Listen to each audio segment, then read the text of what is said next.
Take New York, for example, where it took a long time to get legal access, for folks, and we saw all those illegal shops took pop it up themselves. So one thing I'm really proud of is, as an existing industry, we have almost 200 dispensaries open here in Pennsylvania that are only accessible by patients right now, right?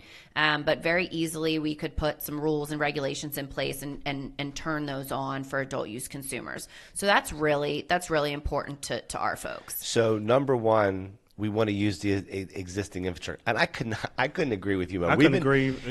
The source is there. It's like, yeah, so know where McDonald's is. So this last bill, I like that one. Right. Yeah, I like consistency. That. So consistency. this last bill that got shot down in the committee on the Senate side, right? Mm-hmm. The logic behind it was what? Just to make it so appealing to one side that they might be able to squeak it through on the state store system? Because I see no logic in that. I don't even think the state should sell alcohol, let alone our cannabis. So what do you believe the logic was behind that? Because I still don't necessarily think I understand. So I don't think I 100% understand either, but what I came to understand as we moved through the process was that the bill contained a lot of Democratic Party ideals from the standpoint of the drafters, and all of those things, whether it was labor union involvement or public health and safety or social equity or whatever those things were, they felt like their draft best carried those principles. Some areas, I think their draft did a really, really good job at handling things. Other areas, we disagreed with them on. What I respected was the House Democratic leadership felt that was their best bet to get 102 votes to get a bill out of the House and over to the Senate. I think where we really disagreed was what the Senate would then do with that, right? So the Senate could have amended that bill, right? Used it as a vehicle and amended. That's not what the Senate chose to do. They actually chose to bring the bill up for a vote in committee and kill it, which is kind of unheard of. Usually what these guys do in Harrisburg is they just let it sit. They don't even call it up for a vote. So it was really interesting. They wanted to make a statement. They were trying to make a that statement. they wanted to make that statement. And that, it's unfortunate because the bill died because of that. But I think that it was an interesting fate for the concept of the state store model. Meredith, I'll put it am that I way. crazy for thinking we dodged a bullet? No, I don't. I don't think you're crazy for dodging a bullet. Okay. I mean, I will tell you when I took this job, and remember, I come from this moderate Republican Southeastern background.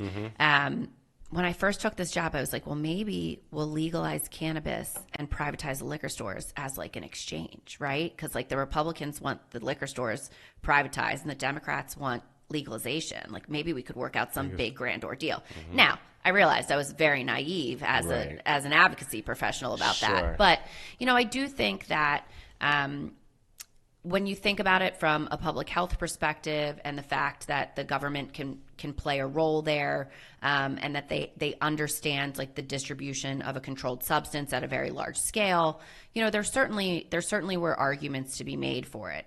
A lot of those arguments were based in what we've seen happen in Canada with their state control of cannabis. We have a different form of federal government than they do in Canada. So I think things would have rolled out differently.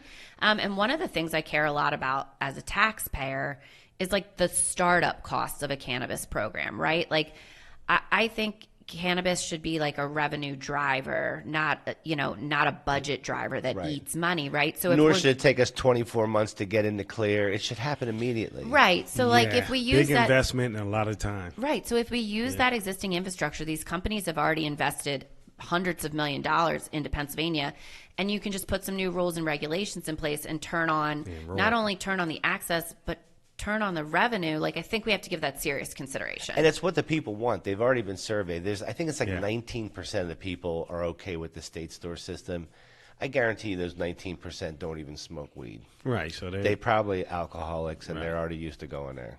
Yeah. That's my guess. And I as a consumer and as someone who came to this space because I have several people in my life who cannabis has made a real difference in their relationship with alcohol in a positive way, right? They've backed off their alcohol consumption in favor of cannabis consumption. Asking those folks to go purchase cannabis when it's right next to the bourbon that maybe got them into the situation that they're in, it just doesn't sit well with me. It's just a bad That's idea. too much. The people that work at the state stores, and as nice as they can be, they're not equipped. They don't know this. It's usually an older workforce. It's a separate business. It's a separate thing. It shouldn't even be considered. I'm surprised it even got out of house, to be honest with you. I'm just glad that we can start talking about other bills. Yes. Right? So, like, I'm anxiously awaiting Emily and Abby filing their bill again, Representative Kincaid and Representative Major filing their bill again.